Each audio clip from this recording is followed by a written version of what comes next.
Bayangkan sebuah kamar hotel, spray putih pendingin ruangan, sarapan prasmanan.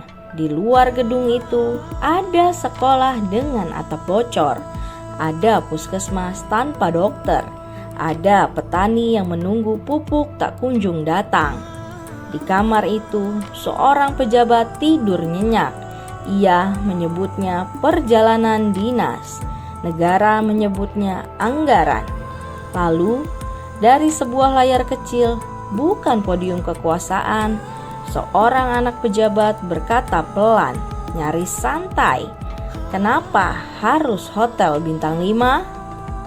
Kalimat itu sederhana, tapi justru karena kesederhanaannya, ia terasa berbahaya. Karena ia membuka satu rahasia lama. Korupsi di Indonesia seringkali tidak terasa seperti kejahatan. Ia terasa seperti kenyamanan.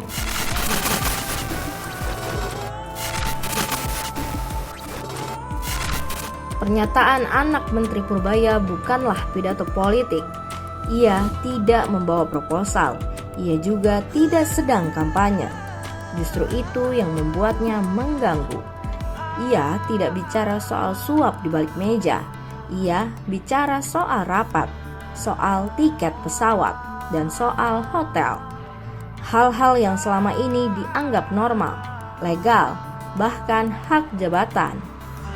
Dalam dunia birokrasi, ada satu kebohongan kolektif yang lama dipelihara, bahwa selama prosedurnya benar, maka moralnya otomatis sah. Padahal, di sanalah korupsi paling sering bersembunyi, bukan di amplop, tapi di kwitansi. Seorang analis kebijakan publik pernah menyebutnya sebagai korupsi gaya hidup. Ketika negara tidak lagi dicuri secara kasar, melainkan dihisap perlahan melalui kebiasaan, dan kebiasaan jika dibiarkan akan berubah menjadi budaya. Ketika anak Menteri Purbaya menyebut pemotongan anggaran rapat bisa menghasilkan penghematan puluhan triliun rupiah, itu bukan angka kosong. Dalam laporan-laporan audit negara, pos perjalanan dinas dan rapat memang kerap menjadi ruang paling lentur. Bisa memperbesar tanpa dampak, bisa diulang tanpa evaluasi, bisa habis tanpa hasil. Masalahnya bukan pada rapat itu sendiri. Masalahnya adalah ketika rapat menjadi tujuan, bukan alat. Negara seolah bergerak, padahal hanya berputar. Di titik ini, kritik anak Menteri Purbaya berubah dari candaan menjadi cermin, dan publik melihat pantulannya dengan jelas.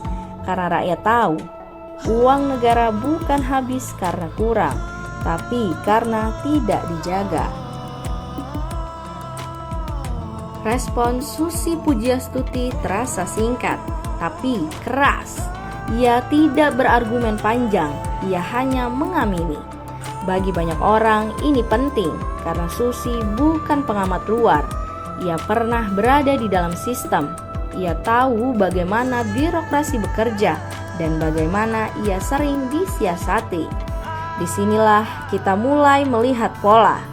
Ketika kritik datang bukan dari oposisi, bukan dari LSM, melainkan dari orang-orang yang pernah duduk di kursi kekuasaan, maka yang dipertanyakan bukan lagi niat, melainkan struktur.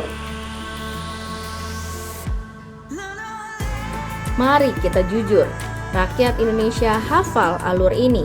Markup anggaran, tender bermasalah, proyek dikurangi, uang hilang, OTT, konferensi pers hingga permintaan maaf, ulang, dan terus berulang. Kasus-kasus besar yang terbongkar dari energi, pendidikan, pangan, hingga ibadah menunjukkan bahwa korupsi tidak mengenal sektor suci. Seorang analis politik nasional menyebutnya sebagai ritual penegakan hukum. Negara tampak tegas, tapi sistemnya tetap utuh. OTT menjadi klimaks, bukan solusi. Karena yang disentuh adalah aktor, bukan desain panggungnya. Presiden berbicara lantang soal terlalu banyak maling. Kata-kata itu keras, publik menyukainya. Namun, politik bukan soal suara keras. Politik adalah soal keberlanjutan tindakan. Disinilah keraguan muncul. Sejumlah pengamat menilai arah pemberantasan korupsi masih lebih sering berhenti di level retorika. Langkah-langkah struktural, penguatan pengawasan, transparansi anggaran, pemiskinan koruptor berjalan lambat. Bahkan ketika janji besar diucapkan, kebijakan teknis sering tertinggal. Seorang analis hukum tata negara pernah mengingatkan, jika korupsi disebut kejahatan luar biasa, maka penanganannya tidak bisa biasa-biasa saja. Namun, yang sering kita lihat justru sebaliknya.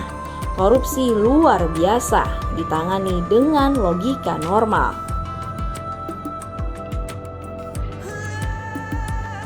Pernyataan simpati terhadap keluarga koruptor kembali membuka luka lain. Bagi publik, simpati itu terasa keliru.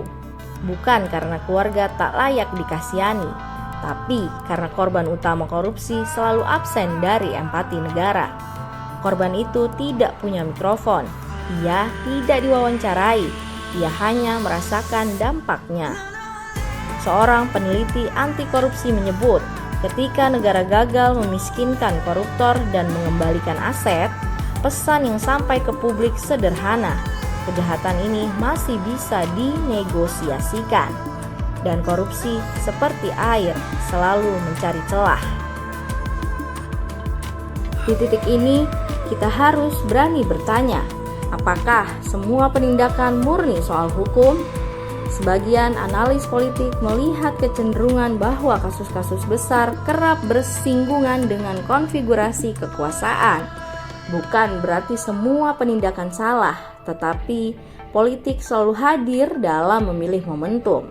Dan ketika hukum terlalu dekat dengan kepentingan, keadilan akan kehilangan jarak aman.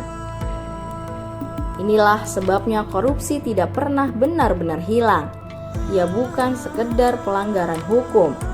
Ia adalah bagian dari ekosistem kekuasaan. Bayangkan negara ini sebagai kapal besar. Korupsi bukan badai. Ia adalah kebocoran kecil di lambung. Satu kebocoran tidak langsung menenggelamkan kapal, tapi jika dibiarkan, air akan naik perlahan. Dan ketika kapal miring, yang tenggelam lebih dulu bukanlah kapten, tapi penumpang kelas bawah.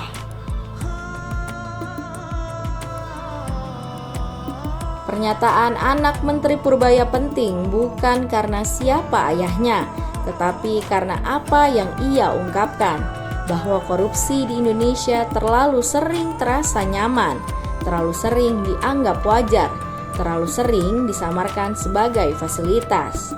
Dan selama kita hanya marah pada maling yang tertangkap, tanpa mengubah sistem yang membuat mencuri terasa aman, maka sejarah akan terus berulang.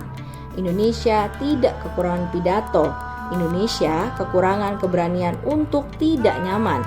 Karena memberantas korupsi sejati artinya memotong hak istimewa, mengganggu zona nyaman, dan membuat kekuasaan tidak lagi menyenangkan bagi mereka yang berniat menyalahgunakannya.